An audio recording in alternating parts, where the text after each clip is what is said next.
Squire to Moon. I had somebody asked for me to kind of go over a little bit of spear, single spear, and then spear and shield, which I'm going to go over in a separate video. Hoplite fighting. I'm assuming that's kind of what they meant. I don't know if they meant using like a shoulder shield or a back shield with it, which I can go over in this video, and kind of just go over what I've seen with that. But like, I'm gonna save hoplite spear fighting for something else. Spear and hoplite spear fighting are something I haven't done a whole lot, so I'm going to be kind of teaching what I've been shown from a couple other people, my observations, and what little I have done. I would say spear, in its totality, is probably what I've been fighting with the least. I'd say maybe I fought, I don't know, 40 times with a spear, maybe. Usually I'm in a killer or I'm in a field battle practice and I picked up a spear, and it's more advantageous than using my two-handed sword at the time. Like, killed a guy, took his spear. Nope, don't you do it. Don't you do it. Nope, nope. Oh, you did it, bastard. Okay. And so that's kind of where I'm coming from with it. I don't actually own a spear anymore. It's not useful for me to try to transport a 8-foot spear to practice. I usually just borrow one if I'm trying to fight spear.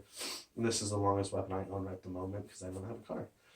So I'm going to use this as an example for spear. The way that I have seen most spear fighters kind of growing up in Dag was kind of your just basic kind of this hand facing this way, your thumb facing you, thumbs together, kind of doing this. I'm seeing a little bit of this, not much, mostly this. This kind of is where most of the spears have been at. I'm switching sides, doing that.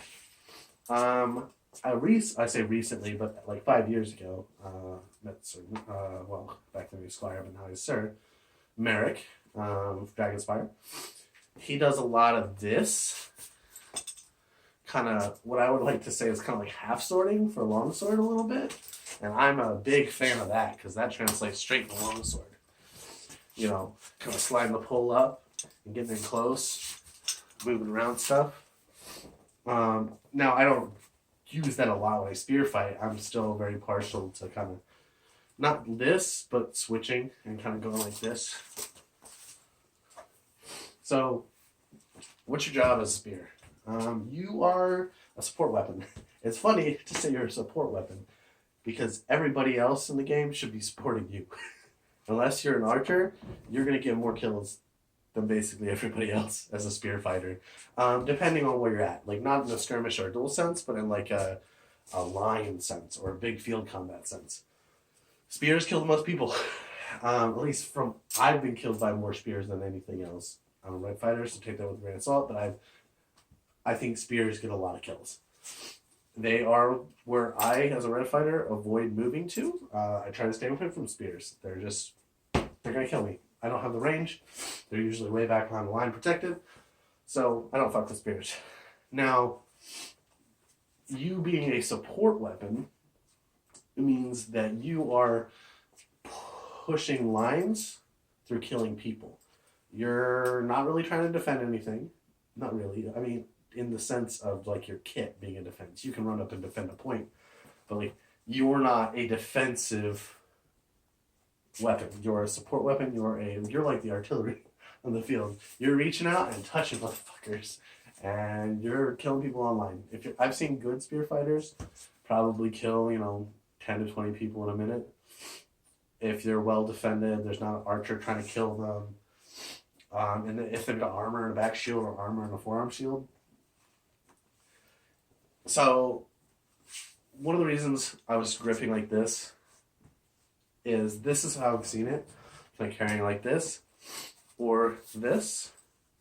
But this is bad. You don't do this because this goes up in your friends' nuts.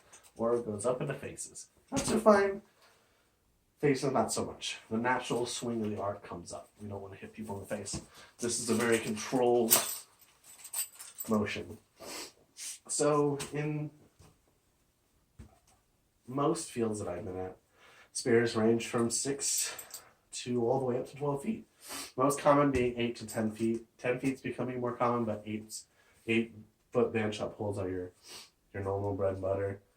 Now we're starting to get into carbons. I say now, 2 years ago before COVID, carbon spears were becoming more popular.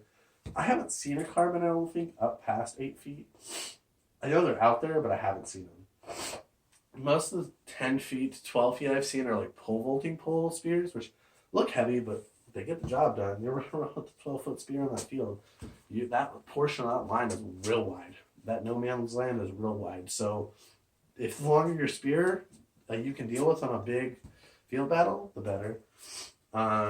In my opinion. Now, I think if you're trying to be most optimal, and like a 9 to 10 foot spear makes sense. A 9, I could see a 9 being like the 55 of spears. It being like longer than most people expect, but short enough where people don't really notice it. If you can't see that extra foot or you don't notice it because they're like hands back here and then they slide forward, it's going to fuck somebody like me up all day long. But we're going to kind of operate on the assumption that you're using a 6 or an 8-foot spear because those are the most common. So I'll go over like dueling, skirmish and field. So skirmish and field are going to be very similar. But in dueling, I have not done a lot of tournaments, spear tournaments. I have watched a bunch of spear tournaments. I have seen a bunch of 1v1 spear. And it looks like the most exhausting thing on the planet. Because as soon as you slide that out there and it gets knocked off, you got to bring that back. Same thing. You've got to like move the spear really quickly. And you're playing a really long game of like sword binding where you're pushing the spear out of the way, trying to like push off that angle and come in. And so in that case, range doesn't really matter that much. It sounds, in my opinion, now I could be wrong, a 6-foot spear versus 8-foot spear, it starts to get into technique and your skill way more than the range.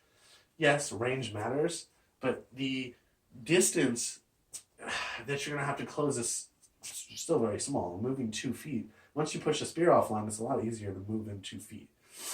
However, you are at a slight disadvantage with a shorter spear. I'm not going to discount that, but I've seen that it's not as big a deal as some other weapon styles, depending on the user and the skill. But in a duel, it's a lot of pushing spears out of the way and trying to close the distance, and a lot of like back and forth running and side shifting. It's probably, in my opinion, one of the more like tiring, drawn out things, unless they end it really quickly because they're really skillful. In that case, I'm just going to tell you, spend a lot of time fighting spears with one-on-one against another spear, or if you want to be really having fun, just fight a sword border over and over and over again until you can beat them relatively well, because otherwise you're not going to be running fast enough. You need to move really quickly as a spear fighter in a duel and in skirmishes, because you're going to be needing, 1, to move yourself around the field, 2, outrun other teams, because believe it or not, you're a spear. If you're a team of 2, team of 3, team of 4, you don't have as much defensive options. Even if you got a back shield, you can't maneuver it as well. You might have a down weapon, but once they get back past here and you're up here, it's a little bit harder for you to fight somebody like a sword border. It just is. There are ways to do it, like you can come up, close off the side, push in and come around the spear, or come around the shield. I just don't think most people are, I'm not there. I know I'm not. I've done it a couple of times, but I'm not there. Even under a lot of stress, I think a lot of intermediate spear fighters just can't do that against sword and border. Your kind of best option is kind of like shove your spear between their legs as you try to hit their legs as they're running towards you. Unless you think you can like push their shield out of the way and get a quick stab, like bam, bam. If you can push the door open, swing around and come around, then yeah, but I can't do that. I've seen some people do it, but like most people are not at the skill level where they're gonna be able to do that, but if you can work that way, yeah. So duels, practice a lot. Practice your running, practicing your transitions between hands, and raising your spear up, sliding it back, moving it forward. Which it feels like I'm moving quick with this, but that's because this is a super light carbon pole. It's a lot harder with band shot. Now, skirmishes. This is where I see most of my action with spears, or most of the action with people I play with who use spears, because my practice is a lot of skirmishing. We don't have enough people for lines, and we're playing dueling off to the side every once in a while. But most of the time, we're doing anywhere from 5 to 10 people, sometimes up to 15. But most of the time, it's like 5 to 10 people teams. And we're doing stand and deliver, king, stuff like that. In those skirmish battles, there's always an option to flank, which is what I do when I'm a red fighter in armor. And what I see and encourage a lot of Florentiners to do. You as a spear, I don't think you should flank unless you're with 2 really good sword boarders. One if they're really, really good. But I think you should be sticking out with your line. Because you're the threat. If you break off and your team only has 1 or 2 spears, their spears are going to annihilate your line. You are preventing, as well as doing damage to the other team, you're preventing their spears from being as much of a threat. Because those spears are going to attack with abandon if they know no one can reach them. You can reach them. So it's like an arms race. You got nukes, we got nukes. We're either going to threaten you with our nukes, and if you don't have any nukes, well, small nuke, you're gone. In this situation, you need to really, one, know how to work with a sword border. As much as a red fighter works with a sword border, you work with your sword border of war if you're a spear fighter. You need to be able to communicate, hey, this is my dominant side. What's your dominant side? If you got a left-hand sword border, that matters. If they're using a buckler, that matters. If they're using a big tower shield, that matters. How big is their weapon? Do they like to do wide swings? It's a lot of information that's hard for you to tell if you haven't fought with them before. Or you guys can communicate in the moment, which is what I do. I like to grab people, grab their armor, drag them where I want them to move. I do that at home field, don't do that at events much, but I can tell when I walk up to a sword border whether he knows what he's doing and do that. You kind of have to get that skill as a spear fighter. So if you're approaching a sword border, is he pushing up aggressively, making a big show of trying to make sure that nobody is pushing on the line? Is he efficiently dismantling anybody who comes near his line? Well, if that's the guy, then you can get close to him, and he's going to protect you. He's going to stop anybody from moving in on you. And especially if he's a big dude, that's nice, because, listen, his job is to keep you safe. If he dies, you can move off. But if he keeps living, you can keep fighting. I prefer shooting from, I believe, this side. So I prefer coming off on a shieldman's left. So his shield side if he's a right-handed sword border. So I can stick around and come back, come out here and poke up to that guy. So I can poke up to this guy, I can come out around the shield and stab, and kind of stay behind that shield guy. Is that optimal? No, but that's a lot of habits I learned from fighting with as a red fighter. Like I said, I haven't fought with spear a whole lot. So a lot of when I pick up a spear, it's in the mindset of, I'm a target, I'm a target, I'm a target. So stay defended. And you need to know when you are to disengage.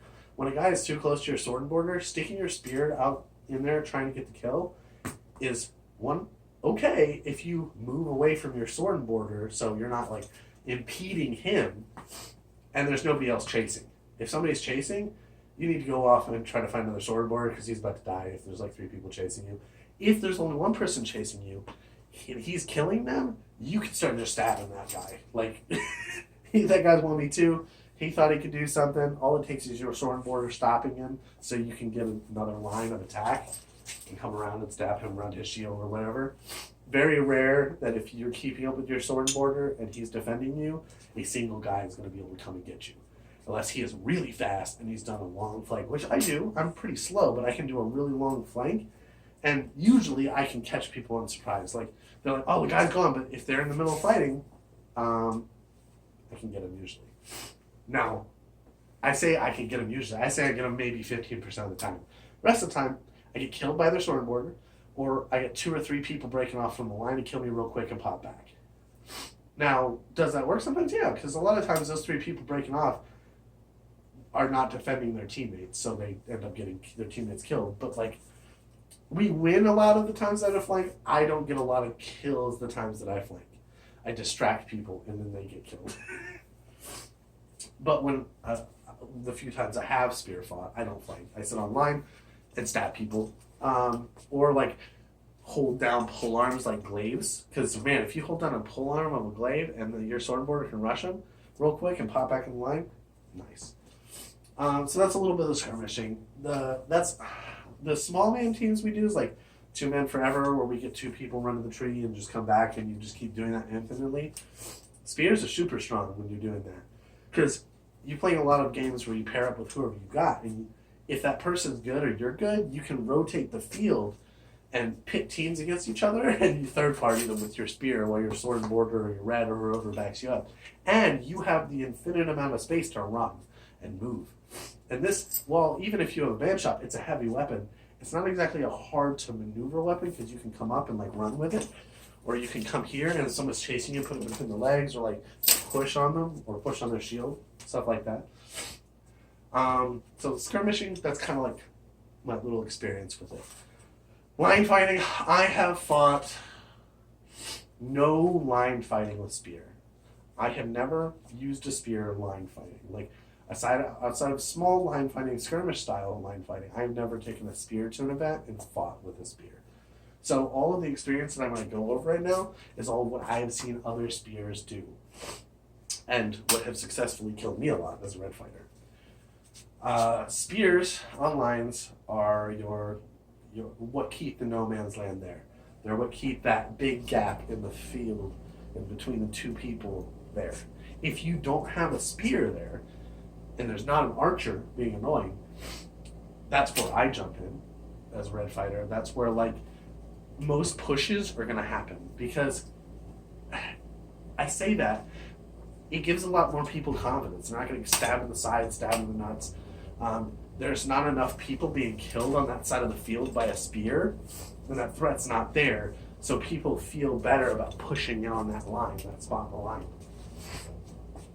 So I spend a lot of my time fighting where spears are not, but I still die from spears a lot because they still show up. They'll see me, or they'll see somebody on my team pushing, and they'll come up and, oh hey, there's no spear here, I'm just sitting here. And I usually leave. So I think, like I said, a lot of from the skirmish applies where you're picking your sword and border, learning how to communicate, and finding that spot in the line where you're going to be most useful. Where you're going to be most useful is where there's a lot of Florentines, where there's a lot of guys with small shields, where there's going to be a lot of guys who are using blades. So a glaive can pin your spear, but you're faster than a glaive. So unless he wants to move somewhere else, you're probably going to throw 2 shots for every shot a glaive throws. Even an omni pull, because the arc takes longer than it takes to throw 2 stabs. So places where there's small shields are great because, well, small shields, you can stab them real easy. Places where there are no archers is a good place. So if all the archers on that side of the field, you might want to come over here, because archer is the only thing that's going to kill you aside from a longer spear or a really good glaive shot or getting rushed.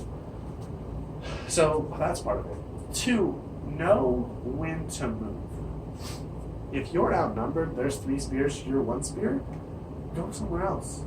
Or if you know you can hold it until the other spears get back from spawn, then that spot in the line is going to be rough. You might want to go get some more reinforcements. Go grab another spear and say, hey, come reinforce the spot on the line. Otherwise, you're probably going to die eventually. There are more shots to your shots, or you can go completely defensively and just start fucking with spears. I used to do this a little bit with like a 6-foot fly-hander. It's amazing what you can do just by doing this to spears that are trying to fucking stab your people. You can go defensively. It's not the main point of a spear, but going defensively and interrupting other spears will save people. The more a spear is tied up, the less kills he's getting. If you can save 10 people by keeping that spear tied up for 10 seconds, 20 seconds, it's a long time on field combat. Another thing you might want to do is go to an area where you have an archer at your back, because while you want to be a threat, it's not harder for you to step back and say, hey, pick that guy off, shoot that guy. That guy is going to be the one, like your other spear fighter or your other archer on the side. That archer on your side is going to help you keep the threats to you lower. That's kind of all I got. I don't do a lot of like big event spear fighting. So if you know anybody who is good at spear, I'd be interested in seeing that event one day. I like to learn, and at least like to learn more of the basics of spear online. Not that I want to go do it, but I want to learn about it. So let me know.